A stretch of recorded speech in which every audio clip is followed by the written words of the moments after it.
How to lower alarm sound on iPhone. To get started, first of all go ahead and open up the clock application on your phone. This clock app includes features like alarms, a world clock, a stopwatch, and a timer.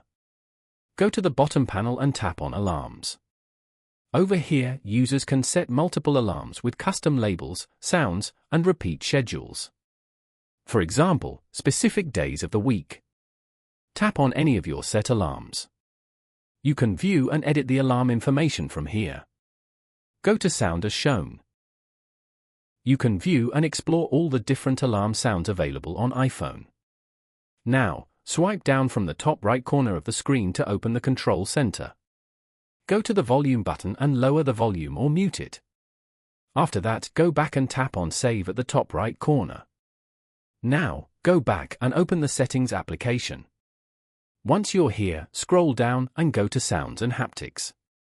Over here, drag to lower the volume in the ringtone and alert section. Following these steps, you can easily lower alarm sound on iPhone.